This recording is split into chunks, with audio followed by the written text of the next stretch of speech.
Hello. Oh, hey. Hi. Hey, Susie. How are you?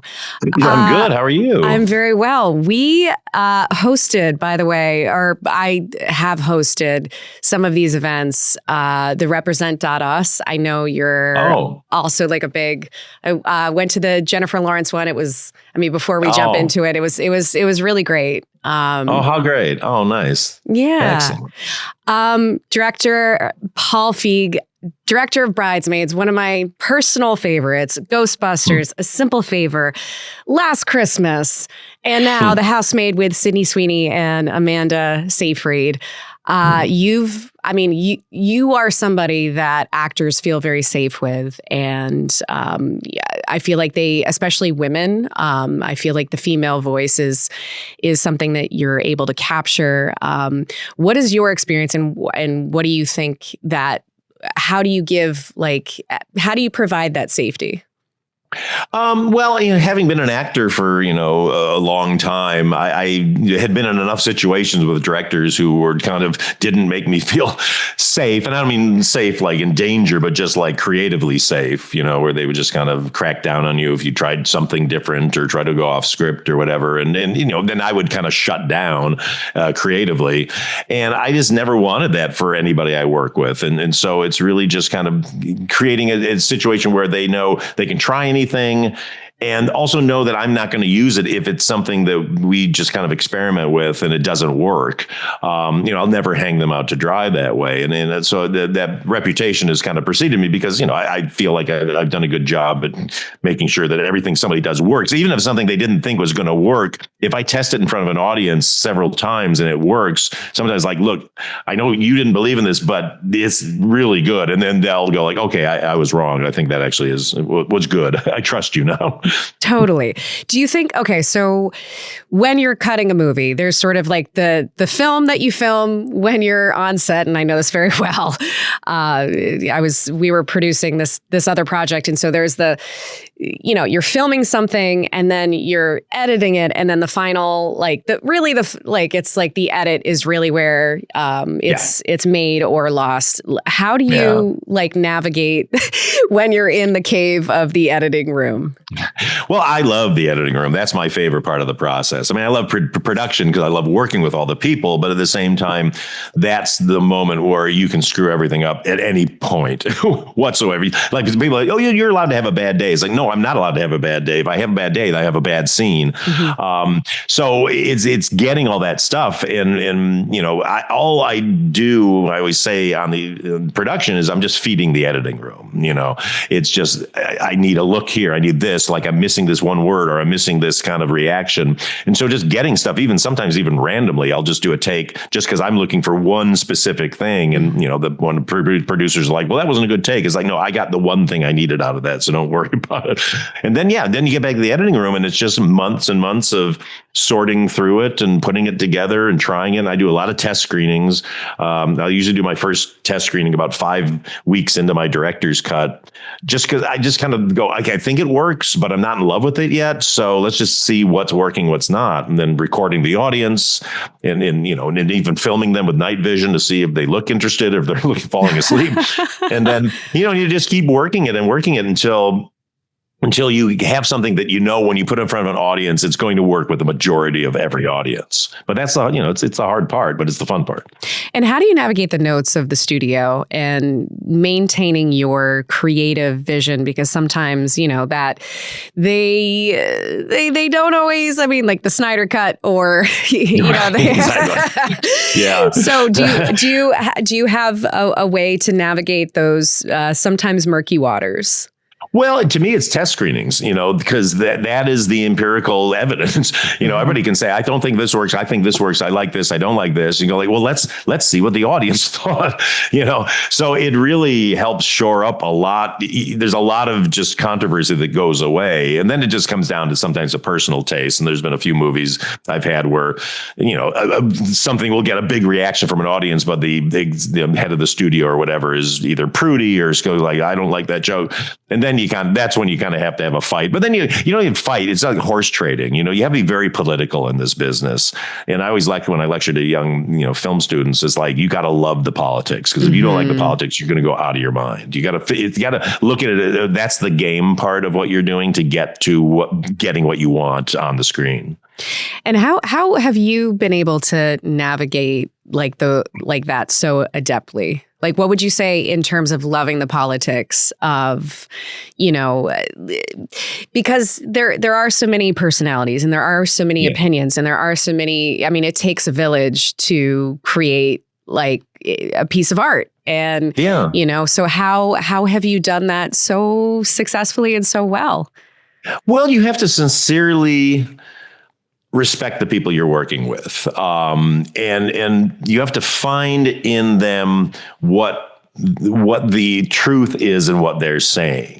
And I always say my mantra is kind of like, tell me the problem, don't tell me the solution. Because that's, if somebody's not getting something, that's a very valid thing. It's just then they'll kind of come in with, and you should try this. It's like, okay, I don't want to shut them down and go, oh, that's cool, that's fine. I never want to make anybody not heard, because that's when people really shut down. That's when, the panic alarm goes out of the studio, like they're not listening to us, so you have to play that game, but not in a Machiavellian, like, okay, whatever. I want to find, like, if I've had sometimes like a frustrating note, and I'm like, oh, I'll try it. And then you go like, you know what? They were right. We just solved it in a different way. So you just have to be open and don't be a control freak and don't think you're smarter than everybody else. And okay, so one of my personal favorites that I want to get into, Bridesmaids. I literally quote this back with my friend circle of like, help me, I'm poor. I feel like that like changed the industry narrative around female comedies. Like that was like the female Superbad. How, did you expect this to be such a big hit? Well, you hoped it would be. You never go into a movie thinking it's not going to be good, but at the same time, you just never know. You just kind of do your best work. And I think when we were making it, we felt like we were making something special.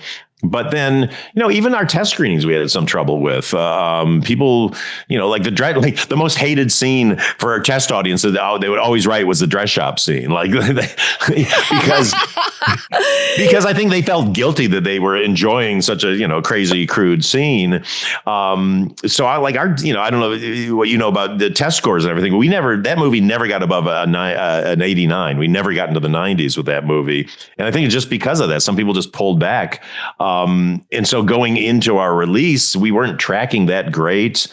And our open, they did one of those midnight screenings of it, which it didn't do well, which is like, of course it didn't do well. It's a wedding movie. Why would it do well at a midnight screening?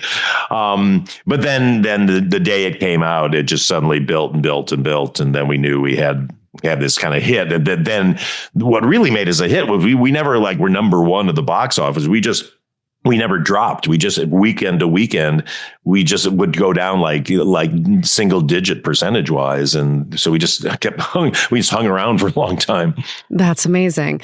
And you're also known for elevating comedy with emotional intelligence. Was that always instinctual for you? Obviously, like being an actor, you're very empathetic. So was there something you had to consciously protect as your career grew? Well, I just know that any movie, comedy, whatever it is, doesn't really stick with an audience if there's not an emotional through line, if you're not fully invested in the emotions of these characters. Look, I used to love Marx Brothers movies. I thought they're so funny. There's not a lot of emotional investment in there. You're just really going joke to joke. But those movies are really short, so you kind of get away with it. But, for a modern audience especially, and just for myself, like if I'm not like leaning forward and not like worried about the mental health or the emotional health or the physical health of this character, then my mind starts to wander, and I'm just sort of, then it's just, you're just kind of watching scenes, and you need to be pulled through a movie. And then on your journey of being a director, was there a moment when you were like, holy shit, I'm a director now? Like was like as you're, like transitioning to producing and directing and, from being an actor, I feel like that is the natural progression. And then how is that experience different from being an actor to having, the whole production kind of on your shoulders. You're the first one in, you're the last one out. And then you're still like going back home and then you're still working out the shots, like, you know, for several hours later. My hat goes off to directors because I'm like, I don't want that job. I'm good. I love producing. I love writing. I love acting. But so, I mean, how is that? Is that like, do you think that are you one of those directors that is always working out the shot list way far in advance? Are you kind of, you know, also working on the fly? Like, Chris McQuarrie, who's kind of like, let's figure it out on the day. Yeah, I mean, it's a bit of both. I used to be a real stickler about storyboarding and shot lists and all that, which was fine because you'd come in with a plan. But what I realized early on was it was cutting me off from all the creativity that was happening on the set. You know, you're working with amazing people and they have an idea and you're like, oh, we can't because it's not on my list, you know. And it's like I learned, like, get rid of the list, like have it in your head. Mm-hmm. So what I do now is I don't have shot lists or any of that. I just I see what I want in my head, that when I first read the script and as I'm developing the script, I kind of know how I want it to be, but then I don't go in so specifically that I can't in the moment on the set with the actors, with the backgrounds, everything we have, to suddenly go like, oh no, it's this, you know, like walking around a set while they're setting up and looking for the next shot and going like, wow, if I went over this railing here, like this would be really cool. So it's that kind of thing. I want to stay open, but always have a plan in my head because, you know, showing up going like, all right, what are we going to do? That's not cool for me. I want to go in going like, okay, here's the first shot. And then like, oh, then we play with that. But I also, just to get in the weeds a little bit, I like to start in my coverage first. Wow. You know, the close-ups. Oh. Yeah, because that's when you're getting the best energy out of your actors. You know, if you'd go through a bunch of master shots and a bunch of wide shots and you end on You're the close-up. Exhausted. I'm always exhausted. Yeah, yes. They've spent all the great stuff. And like, I'm watching a master and go like, oh no, like that shot, they were so good in that shot and it's so far away that I can't get it. Yeah, so I'd rather work my way back out. You know, because then you shoot a master and then when you get into the coverage, things change anyway. Then you usually have to go back and reshoot the master. Mm-hmm. So just get to the meat and potatoes, man. And how did Housemaid come about? How did, you know, you find, you know, this project and put everything together? It came to me. I was doing Another Simple Favor over at Lionsgate, and it was going really well, and they were very happy with it. And at the same time, my producing partner, Laura Fisher, had found out about The Housemaid, that it was over there and in development, and she loved the book and was kind of chasing it for me, you know, because it was more, on the page, was more of a straight-up thriller, and they didn't necessarily think I could do it, but at the same time, Another Simple Favor is in that same category. So, yeah, so they kind of were happy with the test screenings and brought it to me. And yeah, the minute I read it, I just like really fell in love with it. And then I read the script first and then read the book. And, you know, Rebecca Sonnenschein, who had done the adaptation of the screenplay, did a great job at like cherry picking things out of there, but then allowed us to go back in and go, okay, now you've got this down to size. Let's put these things back in that I know the readers of the book and an audience who didn't know the book would really react to in a big way. And so it was fun to do that. And also, you know, Rebecca did a great job of adding in things that aren't in the book. So for the book readers, they're still getting surprises. Oh, that's amazing. And what was it like to work with Sydney and Amanda? What was that dynamic like? And how long were you guys working on set for? And, you know, I realize like you're always creating this dynamic of, I guess, yeah, there's always a lot of women, either, you know, with Bridesmaids, but then there's always some sort of thriller element to it of this competition. So I can't wait to watch it. So what was that dynamic like in building that tension? It was really fun. I mean, you know, they're so talented, the two of them, you know, and in the same way and then in different ways, if that makes any sense. And it was really fun. You know, I really try to avoid any movies where like women are in conflict, you know, because that's, you know, Bridesmaids was very important to us. Like nobody's cat fighting and everything. It's just like there's whatever competition is coming out of the situation they're in. But what I love about this movie, and as you'll see when you see it, is like there's it turns out not to be what you think it is. And so that's what I like about it. But the two of them are so versatile, and it was just really fun to watch them settle into these characters that they knew them so well. And it was just fun for me to go like, oh, try this, try that. I mean, I think we can bump this up, or try this is a little weirder. Try this more unsettling if you do like stare at her really long before you say the next line, just to make it yourself more disturbing. That kind of thing was really fun to play with in the moment. And are you a big proponent of improv? How far do you let your actors go? Is it sort of like, because sometimes it's like, I feel like when I'm doing improv, I'll have like some ideas in my head, or something will, come to mind, or I'll work it out in like rehearsal of like, oh, here's a great idea. And then I'll try to work it out. And then sometimes it'll fall flat. Sometimes it'll work, it won't work. And sometimes I think, are you a big rehearsal guy? And like improv, is that like something like, how far do you let the actors go? Well, I don't rehearse. I don't even do a table read. I just we develop it knowing like, okay, this is working. For me, a table read for a movie is worthless because it's not a sitcom. It's not a play. You're not projecting to an audience. Everything in a movie is intimate. It's very small. And so, no, I like a lot of improv if it fits. Every scene is a script is a blueprint, and every scene is a very specific blueprint. And so if we are staying within that blueprint, how we do it, I'm wide open. And so if somebody has an idea that's kind of different and the other actors are into it, like, I'm sure, let's try it, because I'll let an actor try anything because I'm controlling it in the editing room. It's not like it's not going out live. We're not on stage like it with one take on it. So I want as many pieces as I can have for when I go back to the editing room, I can play around. So I really encourage people to try stuff. I just don't want chaos where it's like, okay, we're going off in 10 different directions. Then I can't wrangle that into anything. But if it's staying within that framework, then the sky's the limit. Try whatever you want. That's amazing. And are you like, would you say like where the industry is going is sort of, do you think we're doing more and more original content, like getting back to like, what we used to be? I feel like in the industry, do you think that that's where we're at? And, or do you think like, or it's based on a book or optioning a book? Where do you think the industry is headed?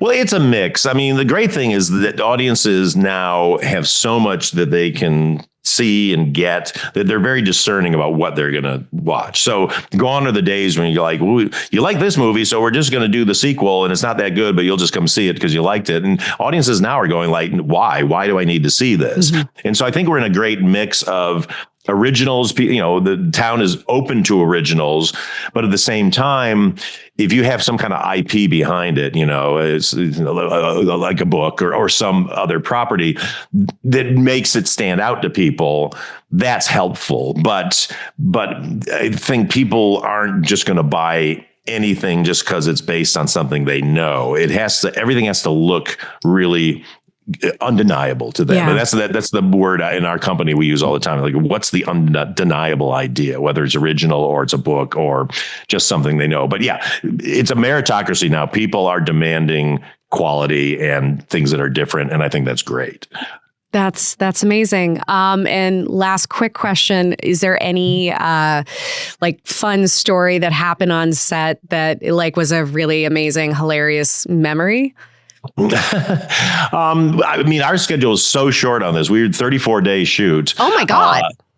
200 scenes in the script, by the way. So, oh my God. Yeah, so this was a runaway freight train. So there wasn't room for many hijinks, I will say. All I can say is this: we had the best time, because there's a lot of tense scenes in this.